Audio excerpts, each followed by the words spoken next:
स्थान है अशेश्वर महादेव है।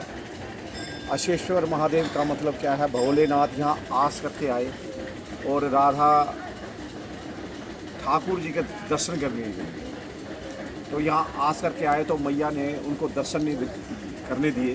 क्यों नहीं करने दिए? उनका स्वरूप ऐसा था। भोलेनाथ के गले में नाग थे, बाजू में बिच्छू थे, है, और गले में रुंड मुल्लों की माला थी। माला होने के बाद और जटाओं में गंगा जी विराजमान थी। विराजमान होने के बाद और उनका स्वरूप तन पे भस्म रमी हुई थी। उसको देख के मैया डर गई, भाई मेरे बालक का ये दर्शन करेगा, मेरा बालक डर जाएगा, इसलिए मैं इसको दर्शन नहीं कराऊँ। तो भोलेनाथ अपनी जिद करके बैठ गए।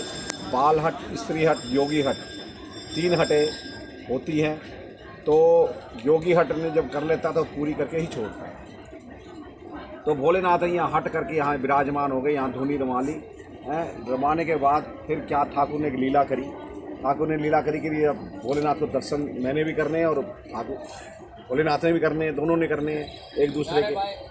तो क्या लीला करी उन्होंने? क्या करा, दूध पीना बंद कर दिया और रोदन कर दिया, उदम मचावे हैं, रोवे रोवे। जब बालक रोता है, दूध नहीं पीता, तो मैया और परेशान हो जाती है कि ये इसको किसकी नज़र लगी, नून राई करो, कोई कहीं तबीज बांधो, कोई कुछ करो, कुछ वैद मकीम बुलाओ, कोई इलाज सब।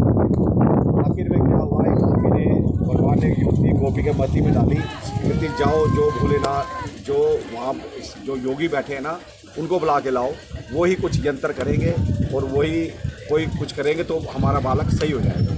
तो इनके बाबा के पास आए और गोपी आई यहाँ। गोपी ने कहा भोलेनाथ चलो, नंद राय जी और यशोदा मैया जी आपको बुला रही है, लाला बड़ा रो रहा है। कहता मैं नहीं जाता। ठाकुर ने मन ही मन में कहा कि भोलेनाथ ज़्यादा मत करो, हमने कोई लीला करी है, अब तुम इसको लीला को फटाफट इसको निपट करो, इसमें जैसे जैसे लीला चलती करो।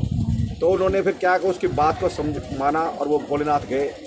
फिर मैया ने कहा एक शर्त तुम्हें दर्शन कराने दूंगी, पहले तो अपनी ये सांप बिच्छू एक साइड में पटारे में रख अपने।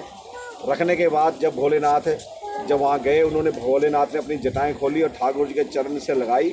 लगाते ही और दोनों के नैन मिले और ठाकुर जी मुस्कुराए और नैनों से ही बात हुई, क्योंकि बालक था संसार के लिए। तो और दोनों की नैनों से ही बात हुई, नैनों से ही बात होती गई और वो मुस्कुराए और भोलेनाथ प्रसन्न हो गए और ठाकुर जी भी चुप हो गए। वो लीला ठाकुर जी ने भोलेनाथ को मिलाने के लिए।